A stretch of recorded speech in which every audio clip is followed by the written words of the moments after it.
자, 오늘 아침에도 이 부분을 조금 설명을 드렸는데 좀 설명을 다 못한 부분이 있어서 18절, 19절 요 끝에까지 쭉 다시 한번 설명을 드리고, 이게 이제 13절부터 계속 되어지는 내용이기 때문에 그 13절부터 전체적으로 정리를 한 번 더 해드리도록 하겠습니다.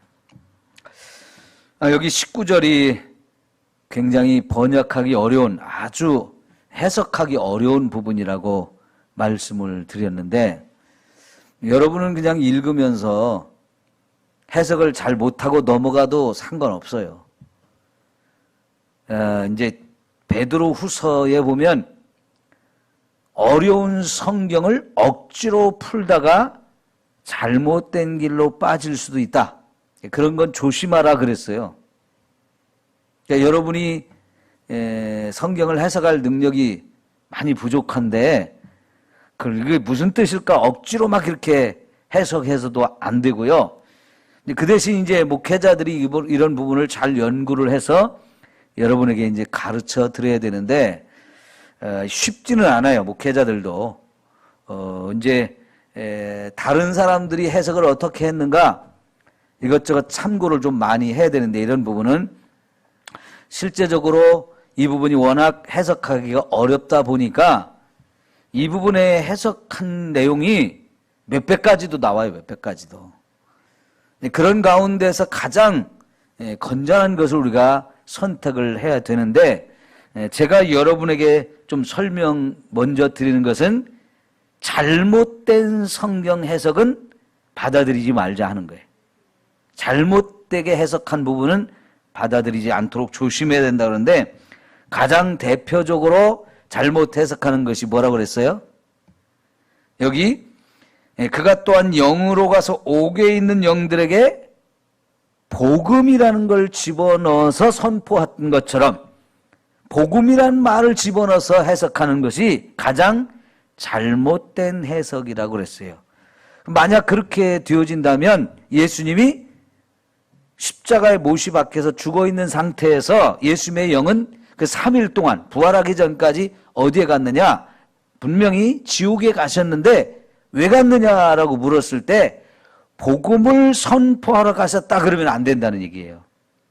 복음을 선포하러 가셔서 지옥에 있는 마귀, 사탄, 귀신들, 그리고 믿지 않다가 죽어서 지옥에 간 영혼들, 그곳에 있는 자들에게 복음을 전했다면 왜 복음을 전하겠어요?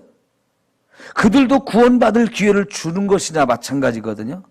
이런 식으로 해석하는 것은 가장 잘못된 해석이다 라고 하는 것을 제가 여러분에게 설명드렸죠. 근데 이런 해석을 그대로 취하는 곳이 어디? 대표적으로 캐토릭이라고 그랬어요. 성당에서 이렇게 해석을 한다고 그랬어요. 그래서 성당에서는요, 현재 성당에 다니는 사람들한테 예수 믿느냐고 하면 믿는다고 말하기도 하고요. 그러면 구원 받았느냐고 물어보면 대부분이 확신을 갖지 못해요. 난 구원 받았습니다, 못 받았습니다, 이런 얘기를 못해요. 왜냐하면 알 수 없다라고 가르쳐요. 그러니까 교회 성당을 아무리 오래 다녔어도요, 자기 마음속에 예수를 믿는다고 하는 그런 마음을 가지고 있어도 물어보면 난 구원 받았는지 안 받았는지 모른다고 확신 없는 얘기를 대부분 합니다.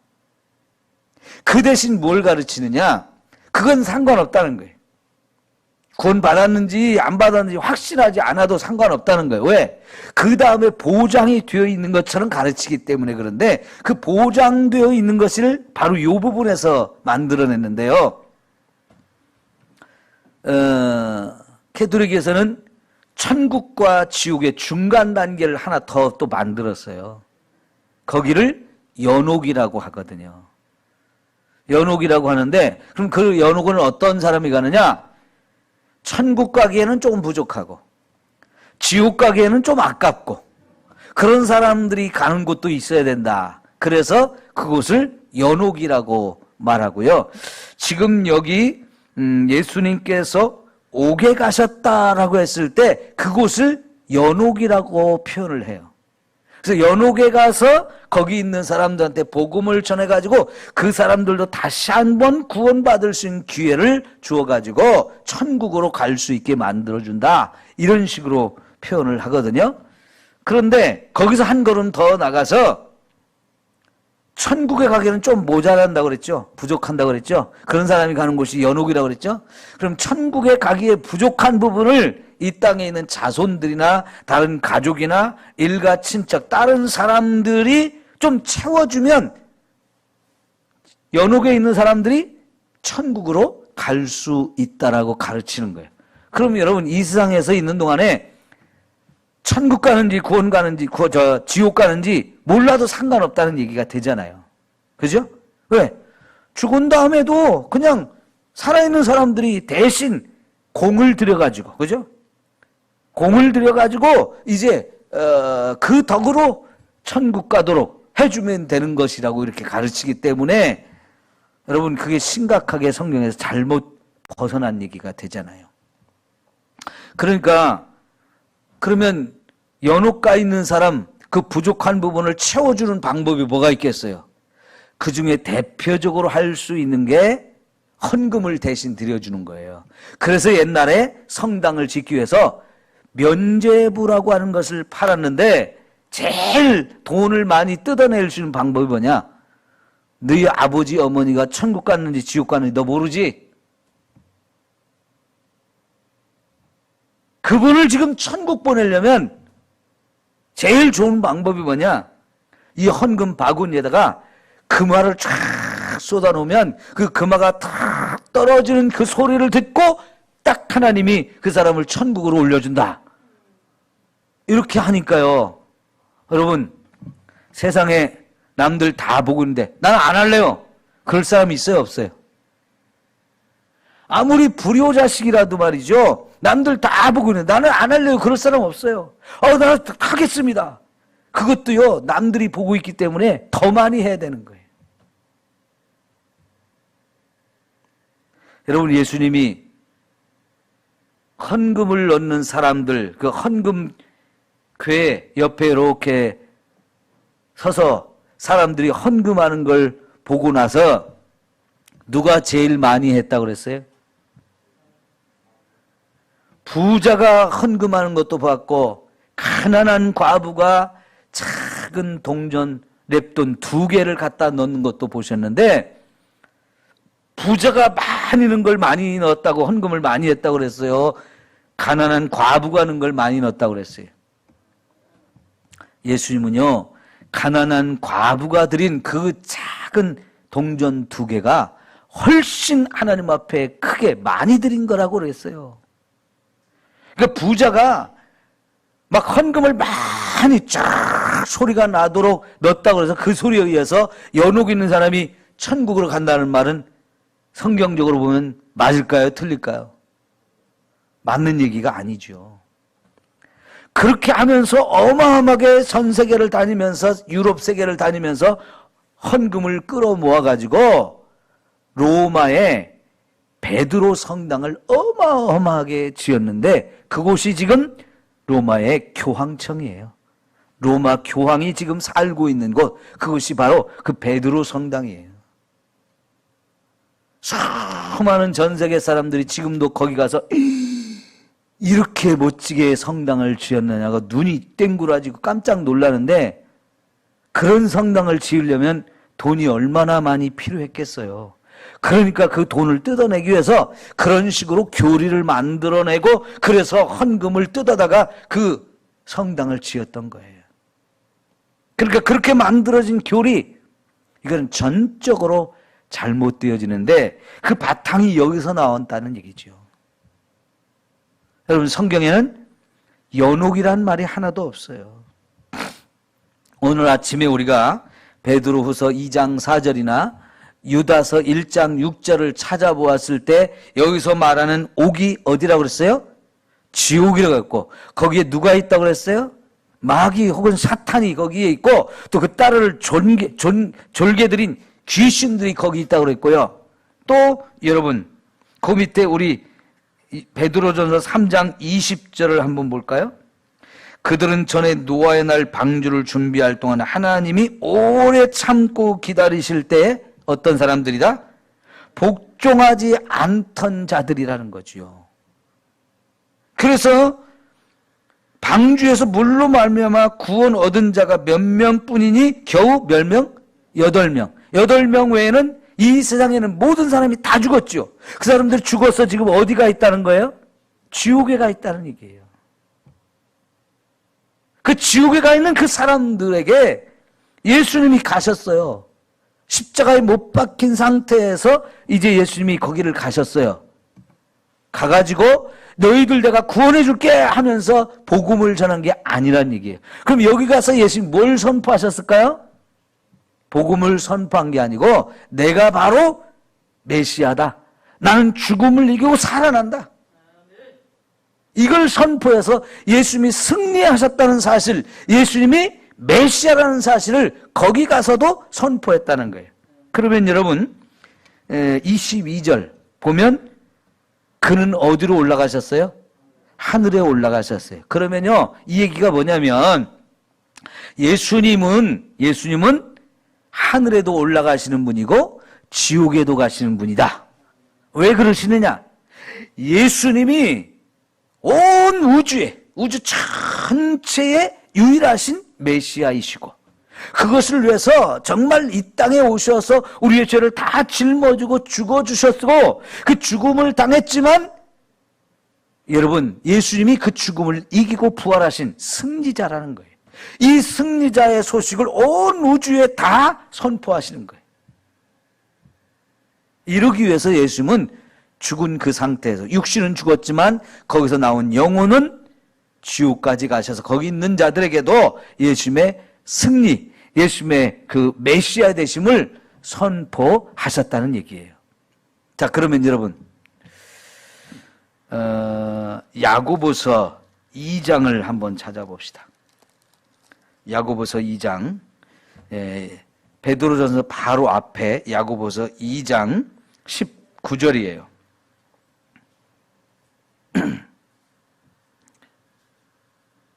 시작. 내가 하나님은 한 분이신 줄을 믿느냐? 잘 아는도다. 귀신들도 믿고 떠느니라. 자, 여기 잘 보세요. 하나님이 한 분이신 줄을 믿느냐라고 이렇게 묻죠. 우리가 하나님의 한 분인 걸 믿죠? 네. 그런데 귀신들도 믿고 떤다 그랬어요. 이 얘기는 뭐냐면 귀신들도 하나님이 하나님인 걸 안다는 얘기예요. 그래서 두려워 떤다는 얘기예요. 근데 여기서 믿는다는 말로 표현을 했지만 사실은 귀신들이 하나님을 믿고 구원받았다는 얘기일까요? 그런 얘기는 아니에요. 비슷한 얘기가 복음서에 나오는데 예수님이 갈릴리 바다 건너편 거라사 지방에 가셨을 때 거기 귀신 들린 사람이 무덤가에서 막 옷도 다 벗고요. 머리를 다 풀어 헤치고 막 소리 지르고 막 이러면서 살았죠. 그런데 그 귀신 들린 사람이 예수를 보자마자 뭐라고 그랬어요? 당신은 하나님의 아들입니다. 이런 얘기를 했어요. 그 귀신이 한 말이 맞아요? 틀려요? 맞아요. 그러니까 귀신이요. 예수님이 누구인지를 정확하게 알았어요. 예수님이 자기가 하나님의 아들이라고 해도 믿지 않는 사람들이 너무나 많았거든요. 그 믿지 않는 사람들이 결국은 예수님을 십자가에 못 박아 죽였어요. 그러나 귀신은요. 예수님이 누구라고 알았어요? 하나님의 아들인 걸 분명히 알았어요. 그러나 그럼 여기 잘 생각해 보세요. 그 예수님이 하나님의 아들인 거를 귀신이 알았는데 귀신이 그럼 그 하나님의 아들을 믿고 구원받았나요? 아니요. 귀신은 하나님의 아들, 예수님이 하나님의 아들인 걸 믿고 구원받을 수 있는 존재가 아니에요. 절대 회개도 못하고요. 믿고 나를 구원해 줄 분으로 인정하지 않는 게 바로 귀신들이에요. 그럼 여러분, 예수님이 지옥에 가서 사탄을 구원하러 가셨습니까? 귀신을 구원하러 가셨습니까? 왜 거기 있는 사람만 구원한다고 얘기를 할까요? 그건 말이 안 맞잖아요. 그죠? 그러려면 사탄도 구원해주고 귀신도 다 구원하고 사람도 구원하고 그래야 되는데 거기 있는 사람들만 구원한다고 이렇게 말하면 이거 말이 안 되잖아요. 여러분, 귀신같이 안다는 말을 하잖아요, 우리가. 우리보다 더 잘하는 놈이 귀신이에요. 그래서 믿지 못하는 존재, 회개를 못하는 존재, 그래서 영원히 구원받을 수 없는 존재가 귀신들이거든요. 거기는 가서 굳이 복음을 전할 이유가 없는 곳이에요. 그럼 여기 예수님이 왜 가셨느냐? 예수님이 죽음을 이기고 승리하셨다는 거. 그러니까 여러분, 예수님이 십자가의 죽음을 당할 때 가장 큰 역할을 하면서 예수님을 죽게 만든 존재가 누구냐면 사탄이거든요. 사탄이 가장 큰 역할을 했어요. 그래서 예수님이 십자가 죽기만 하면 자기가 이제 예수님 이기고 세상을 자기 걸로 만들 줄 알고 세상 모든 사람이 이제 자기 앞에 다 엎드릴 줄 알고 예수님을 십자가에 죽여가지고 우리를 구원하는 일을 못하게 만들려고 방해하기 위해서 그랬거든요.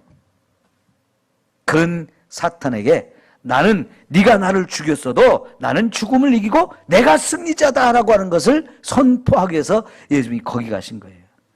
그래서 빌립보서 2장 11절에 보면 하늘에 있는 것이나 땅에 있는 것이나 땅 아래에 있는 것이나 다 예수 앞에 무릎을 꿇게 만들고 그들의 모두의 입을 열어서 예수가 주라고 하는 사실을 고백하게 만들 거라, 인정하게 만들 거라고 하신 말씀이 나와요. 그러니까 지금 예수님이 그 일을 하려고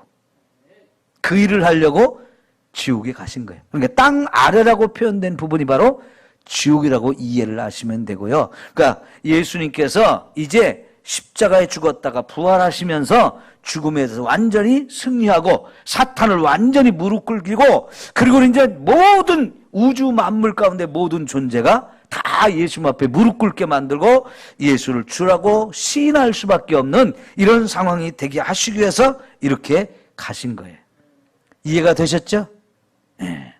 그러니까 여러분, 이 말씀이 사실 해석하기 어렵다고 하면서 수많은 해석이 나와서 선택을 잘해야 되는데 우선은 잘못된 해석은 우리가 가려내야 돼요. 분별할 줄 알아야 돼요. 가장 잘못된 것이 복음이란 단어를 넣어서 해석하는 게 가장 잘못된 건데 그게 바로 지옥에 가도 구원받을 수 있는 기회가 주어지는 것처럼 해석하는 것, 이것이 가장 잘못된 해석이라는 것이고요. 그래서 제대로 해석하면 예수님이 지옥에 가셨지만 예수님이 죄를 지어서 간 것도 아니고 지옥에서 형벌을 받기 위해서 간 것도 아니고 예수님이 누군가를 거기 가서 지옥에서 구원하기 위해서 간 것이 아니고 예수님이 승리자라는 사실을 선포하고 그래서 예수님이 참된 메시아라는 것을 인정받기 위해서 가셨다는 사실을 우리가 이해를 해야 돼요. 그러면 예수님의 이 권위,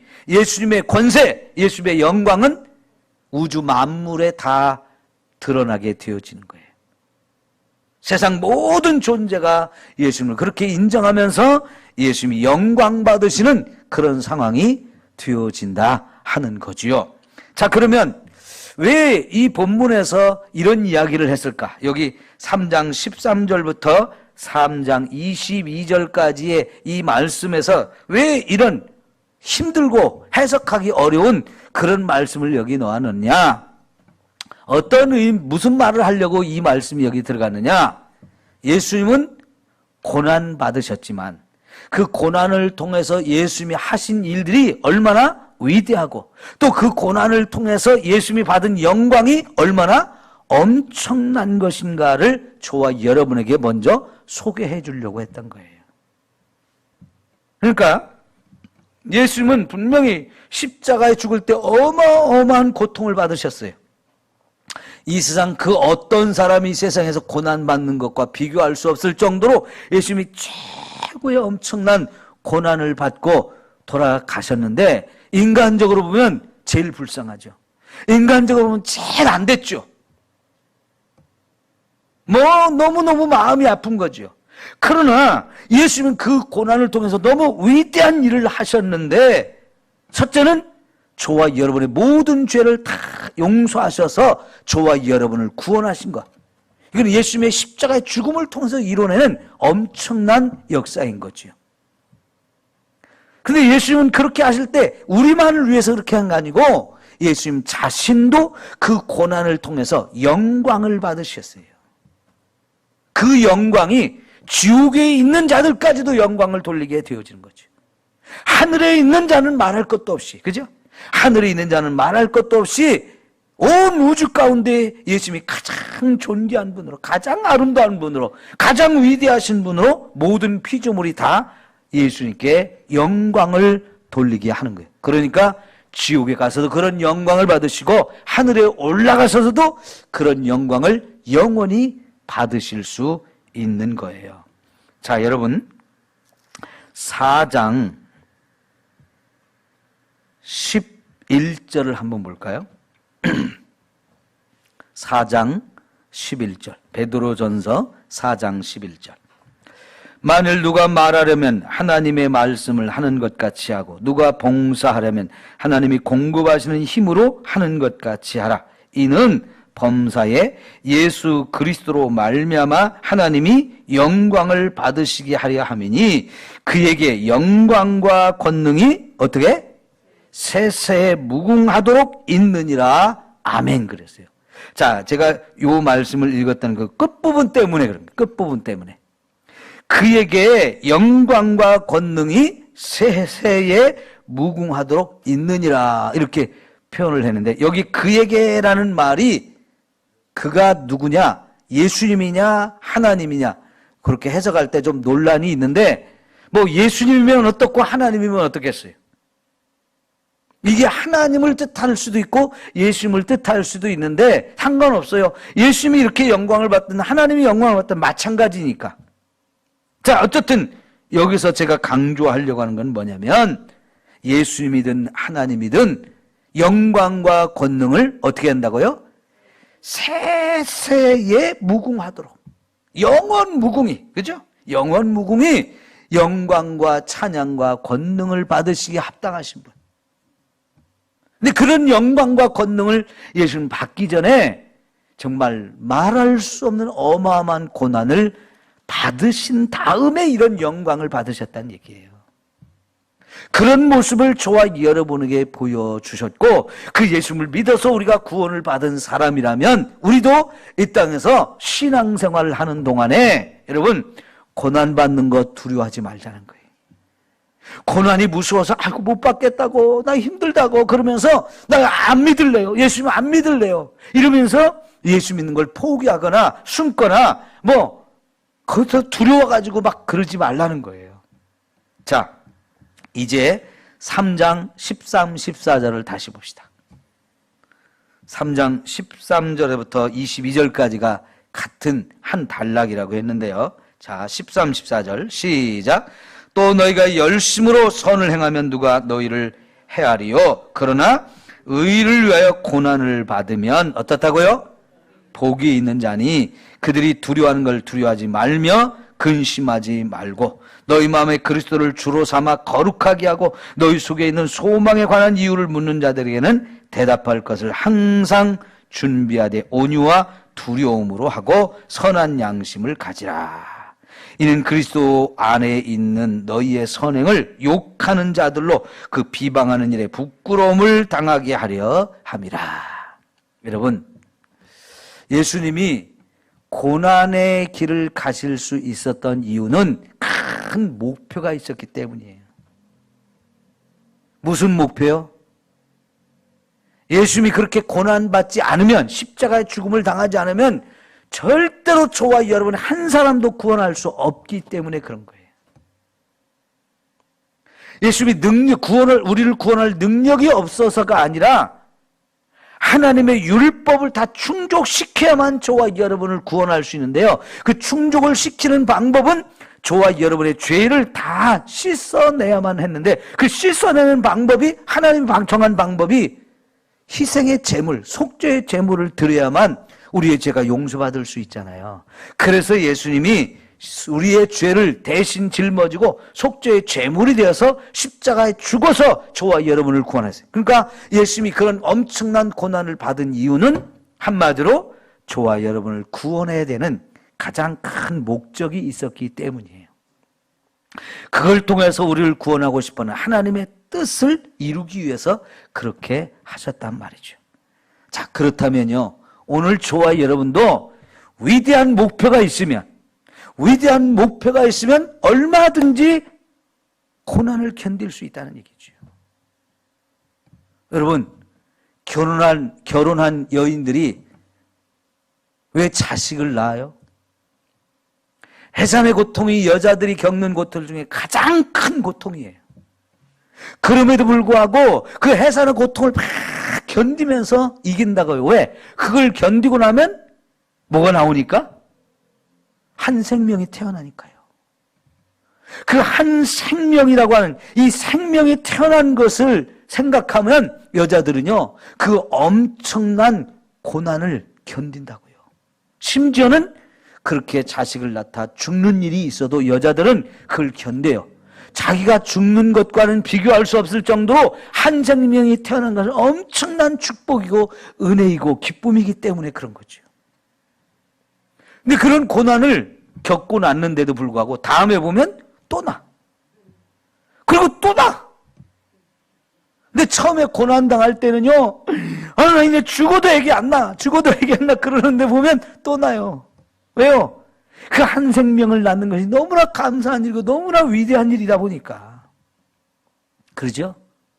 예수님도요, 우리를 구원하는 일이 너무나 아름다웠기 때문에 사실 인간적으로 보면 이거 하기 싫었잖아요. 할 수만 있으면 내게서 이 잔을 옮겨주세요 라고 말했지만 하나님의 뜻은 예수님이 죽어서 우리를 십자가에서 이 고난받는 가운데서 우리를 구원하시는 이 일이 이루어져야 되기 때문에 그게 하나님 뜻이기 때문에 내가 원하는 거 다 내려놓겠습니다. 내 뜻을 내려놓겠습니다. 아버지의 뜻대로 하옵소서 하면서요, 정말 이 십자가의 죽음의 길을 가셨잖아요. 그래서 여러분, 오늘 저와 여러분이 받는 믿음을 가지고 신앙생활하는 가운데서 받는 고난을 여기 14절에 보니까 의를 위하여 고난을 받는 것이다. 예? 의를 위하여 고난받는 것이다 라고 표현을 했고요. 넘어가서요, 4장 13절을 한번 봐요. 우리가 받는 고난이 무슨 고난이냐? 오히려 너희가 그리스도의 고난에 참여하는 것으로 즐거워하라. 우리가 받는 고난이 무슨 고난이라고요? 예수님이 받은 그 고난에 나도 동참하는 것, 참여하는 것이 되어진다는 거예요. 얼마나 영광스러운 일이에요.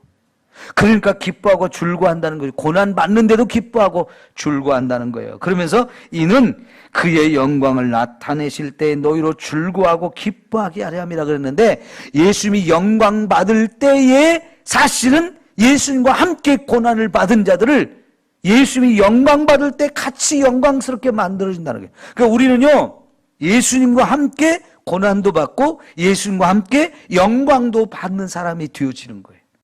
그러니까 오늘 우리가 신앙생활하면서 고난받는 거, 이거 두려워하지 말고 반대로 뭐 하라고요? 기뻐하고 즐거워하라는 거예요. 또 이 16절 시작. 만일 그리스도인으로 고난을 받으면 부끄러워하지 말고 도리어 그 이름으로 하나님께 영광을 돌리라 그랬어요. 그리스도인으로서 우리가 고난을 받으면 그걸 통해서 하나님께 영광을 돌리는 일이 되어진대요. 얼마나 감사해요. 그죠? 그럼 여러분, 고난 받을만 하죠? 견딜만 하죠? 어떤 고난이 와도 나는 이거 견디겠습니다, 참겠습니다 할 수 있는 믿음이 우리에게 주어지지 않아요? 예. 마지막으로 하나 더 봅시다. 19절이요. 4장 19절 시작. 그러므로 하나님의 뜻대로 고난을 받는 자들은 또한 선을 행하는 가운데에 그 영혼을 미쁘신 창조주께 의탁할지니라. 자, 여기 보면 우리가 받는 고난이 하나님의 뜻이에요, 아니에요? 이거 하나님 뜻대로 받는 거라는 거예요. 예수님이 고난받는 것도 하나님의 뜻이었듯이 저와 여러분이 고난을 받는다면 그것도 하나님의 뜻 가운데 있는 거라는 거예요. 예? 그러니까 여러분 고난이 왔을 때 이제는 무슨 말을 하면 안 되냐면 하나님 왜 그래요? 왜 나한테 이렇게 힘들게 해요? 하나님께 따지고 불평하고 원망하고 그러지 마세요. 내가 죄수 없어서 걸려가지고 고난받나? 그런 생각할 것도 없어요. 그건 다 잘못한 거예요. 우리가 고난받는 데는 분명히 하나님의 뜻과 계획이 있어요. 그래서 저도요, 고난받을 때는 너무너무 힘들었는데 고난을 겪고 나서 시간이 지나고 나서 보면 언제든지 딱 깨닫는 게 이것 때문에 고난을 겪게 하셨구나라고 깨닫는 것들이 꼭 있어요. 그러니까 우리가 고난을 받을 때 그 고난 속에 분명히 하나님의 계획이 있어요. 하나님 뜻이 있어요. 나로 하여금 이 고난을 겪게 하는 하나님의 계획과 뜻이 있다는 거 우리가 생각하고요. 하나님께 감사하면서 하나님, 제가 이거 힘들다고 못하겠다고 도망치고 피하고 그러지 않게 해주세요. 반드시 이 고난을 감당해서 하나님의 거룩한 뜻을 이루어낼 수 있게 해주세요. 그런 믿음으로 고난을 받으시면 좋겠다는 거지. 마지막으로 하나 더 있어요. 5장 10절. 시작. 모든 은혜의 하나님 곧 그리스도 안에서 너희를 부르사 자기의 영원한 영광에 들어가게 하시니가 잠깐 고난을 당한 너희를 친히 온전하게 하시며 굳건하게 하시며 강하게 하시며 너를 견고하게 하시리라. 아멘. 여러분, 저와 여러분이 받는 고난은 사실은 생각해보면 잠깐이에요. 근데 그 잠깐의 고난을 통해서도 하나님께서 하실 일이 얼마나 엄청난지요. 우리를 어떻게 만드신다고요? 온전하게 하시고 굳건하게 하시고 강하게 하시고 털을 견고하게 만들어 주신대요. 고난을 통해서 하나님이 이런 엄청난 일들을 저와 여러분에게 이루어 주셔요. 참 좋잖아요. 감사하잖아요. 우리가 도대체 뭐라고? 하나님은 저와 여러분을 고난의 이 연단을 통해서 이렇게 놀랍게 새로운 존재로, 멋진 존재로 만들어 가신다는 거예요. 그러니 감사하잖아요. 그죠? 여러분, 고난 앞에서 두려워하지 맙시다. 고난 앞에서 무섭다고 피하지 맙시다. 얼마든지요, 우리는 고난을 견딜 수 있고 이길 수 있는 사람들이에요. 자, 그래서 다시 3장 13절로 돌아와서 고난을 받아도 그 고난을 견딜 뿐만 아니라 우리가 해야 될 일이 또 있어요. 그게 뭘까요? 선을 행하라는 거예요. 고난, 예수님, 하나님, 나 고난 견디는 것도 힘든데 여기서 또 선한 일을 하라고요? 예. 그러면 고난이 고난처럼 느껴지지 않게 돼요. 고난만 겨우 이기려고 하는 사람하고요, 이 고난 속에서 선한 일을 하는 사람하고는 틀려요. 겨우겨우 이기려고 하는 사람은 막 이게 너무 힘들게 느껴지는데요, 이 고난 받는 거 당연히 받는 거라 생각하면서 오히려 그 속에서 난 선한 일을 해야지, 말씀대로 살아야지, 나 거룩한 삶을 살아야지, 이런 사람은 고난을 이겨버려요. 고난을 잊어버려요. 그 고난이 큰 문제가 되지를 않아요. 오히려 훨씬 더 고난을 잘 견디고 그 고난 속에서 더 위대한 일을 할 수 있는 사람이 되어진다는 얘기예요. 그러니 여러분, 고난 중에도 선을 행한다는 게 얼마나 멋지고 아름다운 일입니까? 그러니까요, 여러분, 16절 보면 선한 양심을 가지라. 이는 그리스도 안에 있는 너희의 선행을 욕하는 자들로 그 비방하는 일에 부끄러움을 당하게 하려 함이라 그랬어요. 우리 욕하고 비방하는 사람들 결국은 입을 꼭 다물게 만들 수 있다는 거예요. 막 욕하고 비난하는 사람이 있으면 가서 막 입 쳐닫고 싶잖아요. 그죠? 근데 우리가 그렇게 쳐닫는다고 해서 닫혀지는 게 아니잖아요. 스스로가 입을 닫아야지. 근데 어떤 때 그 사람들이 스스로 입을 닫고 오히려 자기가 자기 입을 거리면서 내가 잘못했다고, 내가 부끄럽다고, 내가 어떻게 그런 말을 하는지 부끄럽다고, 그렇게 만들어줄 수 있는 게 뭐냐면 그런 가운데에서도 우리가 어떻게 사는 거예요? 선을 행하며 사는 거예요. 멋지잖아요. 그죠? 그 고난 때문에 내가 악을 행한다면 그 고난을 받아도요, 욕을 먹으면서 하게 돼 있어요. 인정을 안 해요. 그러나 그 고난 가운데서도 막 선을 행하게 되면 결국은 나를 욕하던 사람들, 비방하던 사람들조차도 스스로가 부끄러워서 입을 닫고 내가 잘못했다고 고백하는 상황이 오게 만든다는 거죠. 누가 이기는 거예요? 선을 행하는 사람이 이기는 거예요. 악으로 악을 갚으려고 맞서 싸우는 그것은 절대로 칭찬 못 받아요. 그 사람이 이겼어도 칭찬 못 받아요. 그 사람은 또 다른 원수를 또 만들어 자기가 또 원수를 갚는 사람에 의해서 당하게 되어 있어요. 그죠? 그건 악순환이에요. 계속 악순환이 되어지지만 선으로 악을 이기면, 그죠? 선으로 악을 이기면 그 악은 이제 더 이상 어떻게 할 수가 없어요. 끝나는 거예요. 끝나는 거. 그래서 고난 중에도 우리 뭐 하라고요? 선을 행하라. 고난 중에도 선을 행하라.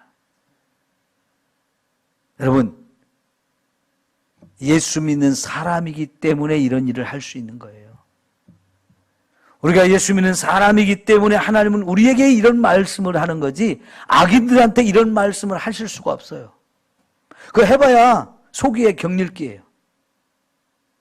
그럼 여러분, 이 위대한 일을 우리 해야 되겠어요? 안 해야 되겠어요?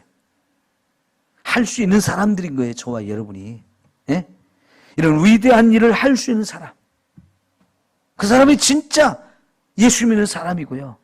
예수 믿는 사람은 이런 일을 할 수 있기 때문에 하나님이 또 우리에게 이런 말씀을 하시는 거예요.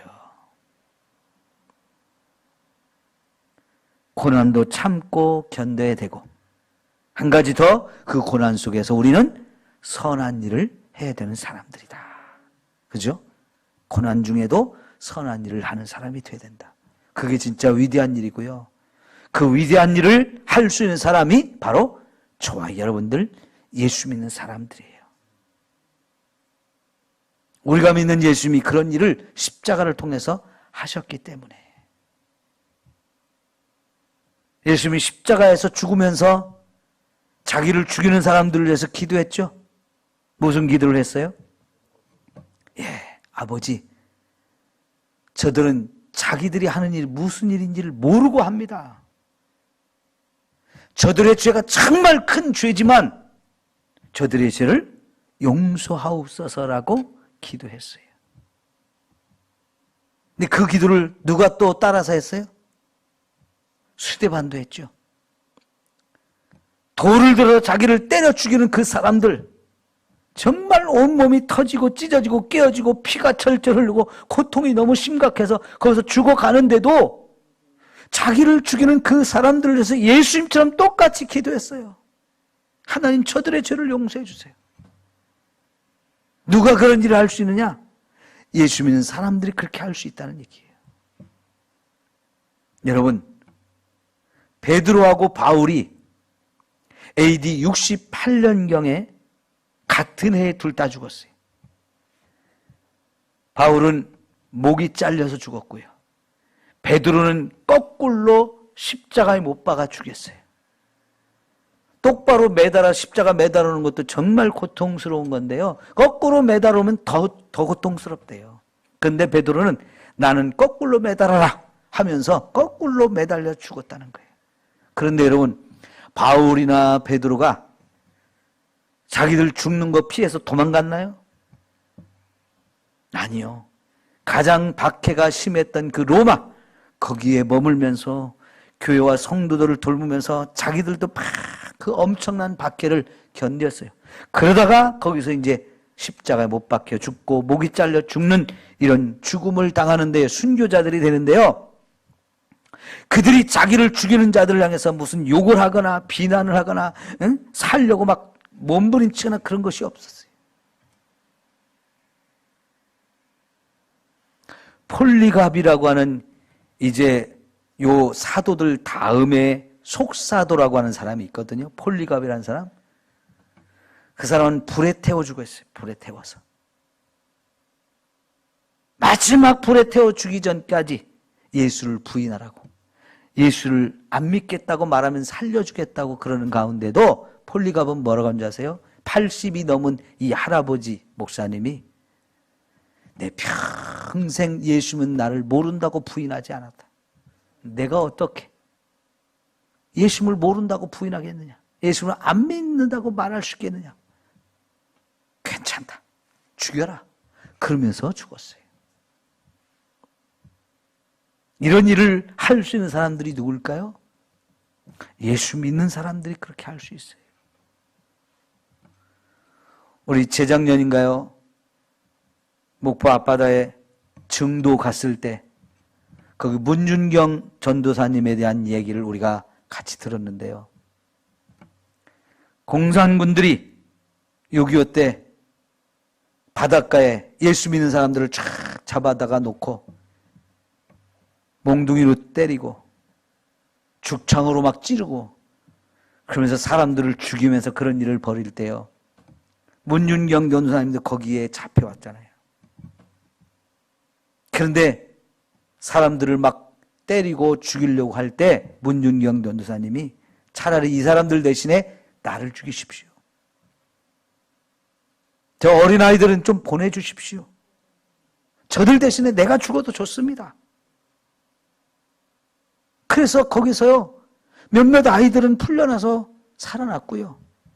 그 사람들이 보는 앞에서 문윤경 여자 전도사님이 몽둥이에 맞고 뼈조각 나무로 찔러서 죽이는 끔찍한 죽음을 당했어요.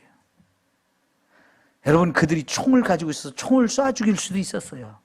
그런데 그들이 잔인한 짓을 하기 위해서 총으로 쏴 죽이면 너무 간단하게 죽이니까 죽는 사람한테 더 고통을 주기 위해서요, 계속 몽둥이로 때리고요, 뾰족한 나무로 막 사정없이 찔러서 그 고통 속에 죽게 만들었어요. 그걸 너무나 잘 알면서도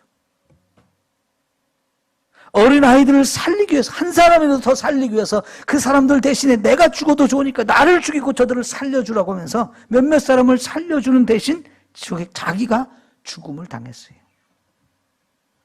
이런 위대한 일을 할 수 있는 사람들이 예수 믿는 사람들인 거예요. 이런 일은요, 전 세계에 어마어마하게 많아요. 왜 그렇게 할 수 있었을까요? 예수 믿는 사람이기 때문에. 예수님의 십자가의 죽음을 통해서 고난을, 그 엄청난 고난을 통해서 구원받은 저와 여러분이기 때문에 내가 고난받으면 예수님의 고난에 나도 동참하고 예수님이 영광 받을 때 나도 영광을 받을 수 있다는 이 어마어마한 은혜가 있다는 걸 알기 때문에 감히 죽음을 두려워하지 않고 고난받는 걸 두려워하지 않고 그 고난의 길을 기쁨과 감사함으로 갈 수 있게 되는 거지요. 사실 우리는 너무나 편안하게 또 너무나 많은 복을 누리면서 신앙생활을 해왔잖아요. 그게 감사한 일이지만 어쩌면 그게 또한 우리의 약점이에요. 고난이 오면 견딜 힘이 부족하다는 거.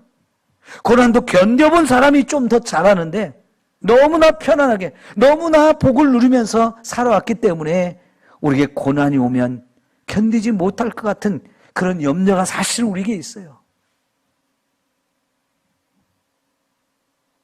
그러나 여러분, 오늘 말씀을 듣는 여러분이라면 정말 우리 생에 어떤 고난이 온다 할지라도 끝까지 믿음을 지키고 견뎌서 구원의 놀라운 은혜를 힘입는 저와 여러분 모두가 되기를 축원합니다.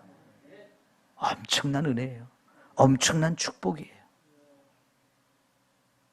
아무나 할 수 있는 것이 아니고 예수 믿는 사람이기 때문에 할 수 있고 예수 믿는 사람만이 할 수 있는 큰 은혜요 축복이라는 것 기억하시고요. 진짜 고난을 다 견뎌서 천국에서 주와 함께 영원히 영광을 누리는 저와 여러분 되기를 축원합니다.